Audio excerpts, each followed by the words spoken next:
late night, but here is the final group, and there's your overall leader. Yevgeny Plushenko, at the age of 16, could become the youngest men's world champion in history if he can hold it together for the next 4.5 minutes when he takes the ice.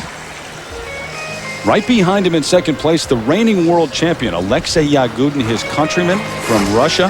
He's had an injured left calf, but it hasn't slowed him down at all throughout this competition.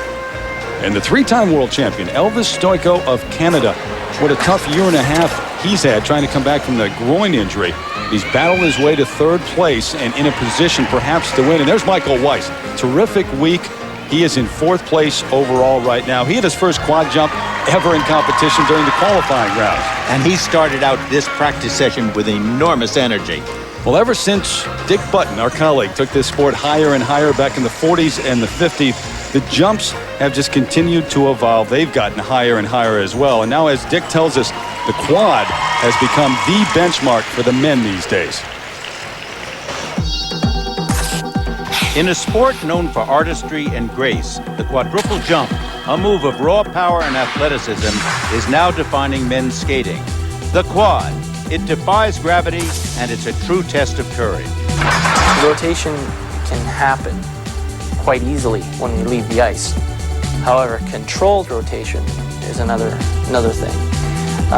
You can see guys jump into the air and spin as many times as they can, but have no idea where they are. That is what makes the quad so difficult. Airborne for less than a second, the difficulty of the quad is magnified when attempted under pressure. After several attempts, U.S. national champion Michael Weiss was just credited with his first quad in competition this week. There's only a handful of people in the world right now that can do a quadruple jump, and you think of it as just one more rotation, but one more rotation is 10 times harder. Imagine trying to jump up in the air and spin around 4 times. Now imagine balancing on a very thin piece of steel and gliding on a very slippery surface. And you have to go from 1 foot, jump up, turn around 4 times, and land on 1 foot, gliding backward. Until a few years ago, the quad was performed by few men. But today, skaters are doing it in combination with other jumps. 3-time world champion Elvis Stojko has pioneered many combinations, but still feels added pressure before attempting them. You usually in practice can feel the timing, you know it. But when you go to competition, you're numb. You're nervous, you're stressed, and now you got to trust it. That's a whole different ball of wax. That's why it's so difficult.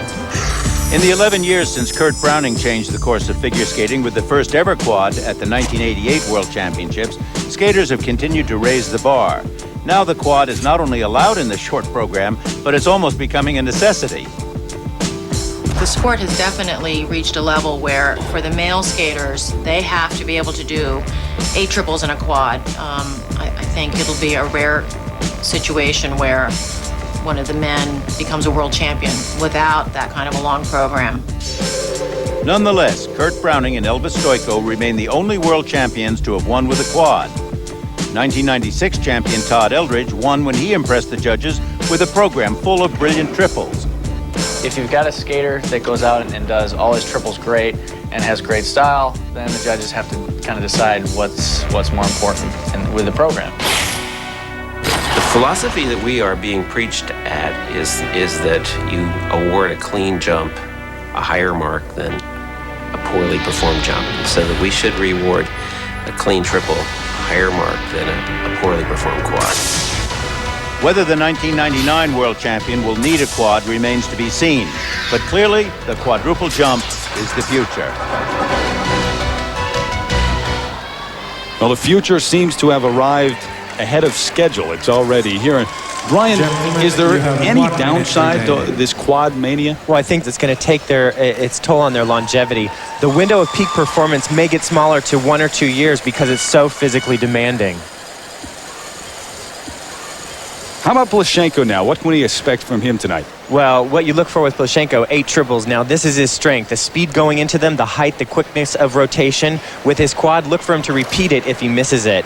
With the Bielman spin, it's a show of flexibility, which is unusual for a male skater. And with maturity, well, youth works for him on one level. That's technical level. And yet on the artistic level, it works against him.